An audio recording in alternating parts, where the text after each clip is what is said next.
Saya suka dengan terma budaya ilmu. Bila budaya ilmu tak ada dalam sebuah masyarakat, tulislah berapa banyak buku pun, tadaburlah berapa banyak kali pun, dia tetap masih boleh dipanggil sebagai ummah ummiyah sebenarnya.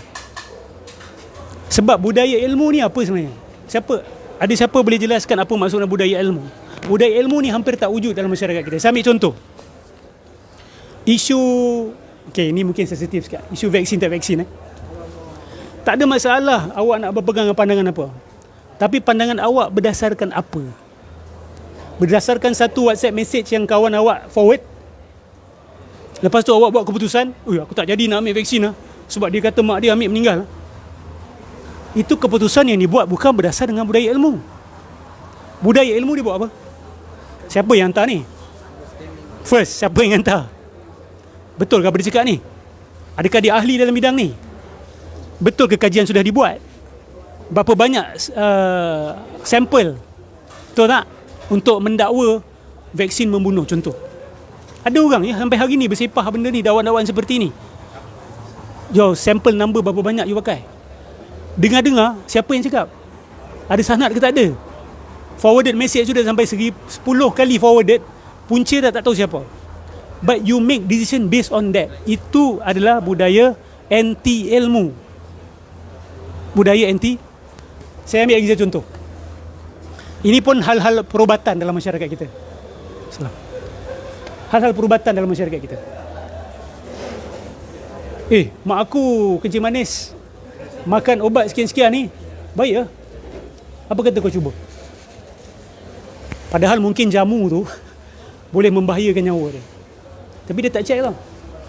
Dia mungkin ada anak saudara doktor, dia tak telefon, dia tak check, dia tak tanya, ni makcik nak makan satu jamu ni, kau check kan boleh tak aku makan? Aku ada sakit jantung ni, ada darah tinggi ni. Tak. Kawan dia cakap, sebab kawan dia makan jadi, dia tak check kawan dia sakit apa. Nampak? Dia tidak melalui proses budaya ilmu, sehingga membahayakan nyawa dia. Banyak orang yang sakit kerana makan sesuatu yang hanya berdasarkan apa orang cakap. So kiaskan benda ni dengan semua bidang lah, dengan semua keputusan hidup kita. Kita buat keputusan berdasarkan apa? Contoh, nak pilih pasangan hidup, ada je yang beritahu saya, Ustaz, saya pilih pasangan hidup sebab kawan saya recommend. Kawan saya kata dia budak baik. Saya pun tak buang-buang masa, Ustaz. Saya tanya sikit-sikit, saya observe dia sikit-sikit, saya pun propose. Lepas tu baru saya terkenal siapa dia sebenarnya, Ustaz. Nak pilih pasangan pun tak ada budaya ilmu. Kesan dia buruk tak? Buruk. Sangat buruk. Sangat buruk. Dalam bab politik pula. Dia mesmerizing speech ya. Kan? Style dia memukau. Saya suka cara dia bercakap. Cara bercakap ni is actually lasting for a politician. You nak dengar dia bercakap 24/7 ke? No, you want his work, you want his sincerity, you want his seriousness.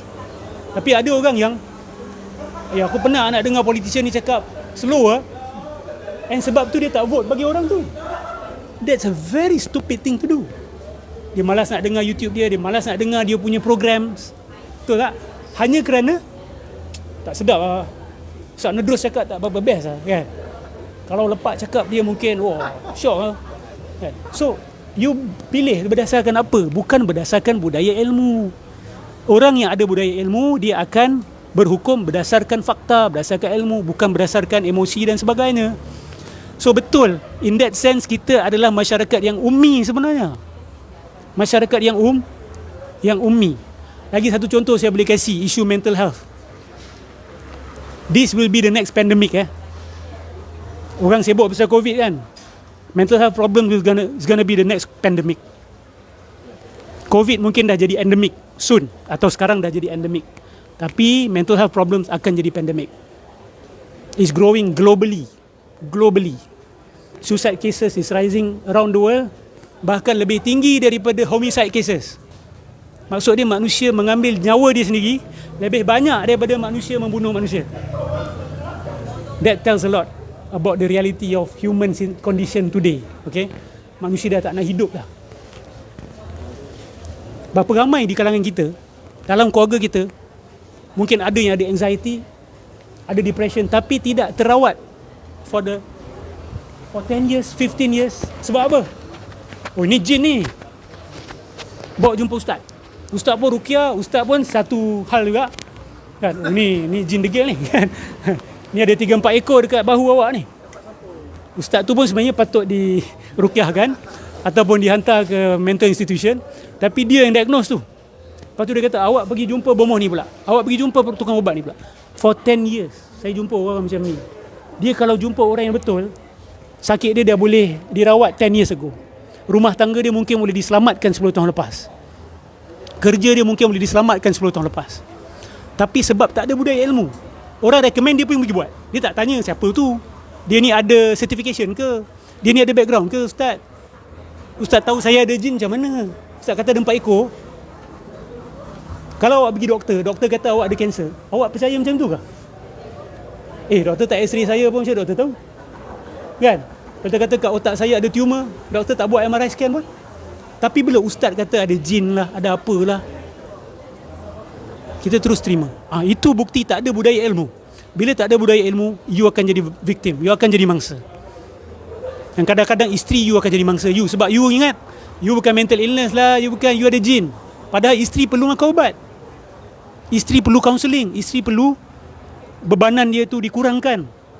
Tapi tak, semua tolak jin. Akhirnya mental health problem di kalangan orang Melayu pun dah semakin teruk sekarang ni.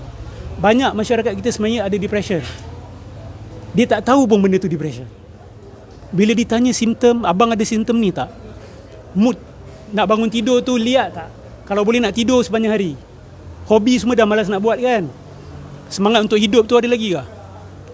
Tidur terganggu tak malam? Ada, checklist semua cukup. Tapi dia tak tahu dia depression. Dia tak tahu. Ya, orang keliling kata kau ni tak cukup solat, kau ni tak dengar ceramah Ustaz Azhar Idrus, kau ni tak dengar ceramah Abejad kan? Patutlah jauh daripada Allah. So budaya ilmu kalau tak ada, kita akan saling memangsakan satu sama lain. We will oppress one another. So budaya ilmu ni sangat penting. Iqra bismi rabbikal ladzi khalaq, khalaqal insana min 'alaq. Iqra wa rabbukal akram ladzi 'allama bil qalam, 'allamal insana ma lam ya'lam. Interesting verse to be sent down to an illiterate prophet. Betul? Satu ayat yang menarik diturunkan kepada seorang nabi yang tidak tahu membaca dan menulis. Bacalah wahai Muhammad. Lepas tu Allah siap cakap pasal pen ni, siap cakap pasal buku ni.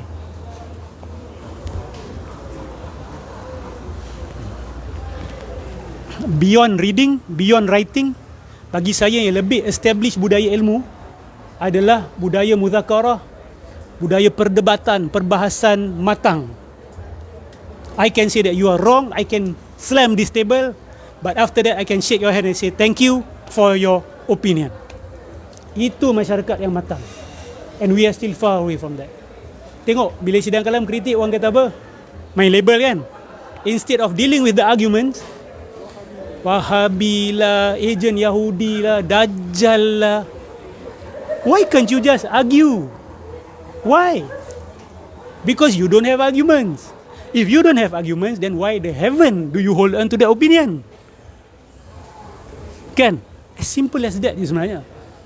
Tapi tak, ni ada agenda nak menghancurkan tradisi keislaman di tanah Melayu. Selamatkan pondok, Allahu Akbar. Dah main emosi pula dah. Apa dia? Kita bukan nak menyerang pondok, kita nak pondok kita modify. Bukan pondok je, Al-Azhar University tu pun. Saya bila masuk Al-Azhar University tu, saya terkejut sebab ada anjing sana, anjing sini, cermin pecah. Budak Arab duduk alaskan buku. Dia nak pergi ke depan tu, dia panjat meja di universiti ni. Al-Azhar ini betul tak? Al-Azhar bakshish dalam universiti. La haula wala quwata illa billah. Semua institusi pendidikan kita perlu reformation. Saya bukan mengkritik pondok sahaja. It's not the name, it is the system yang kita harus modify. Wallahu a'lam.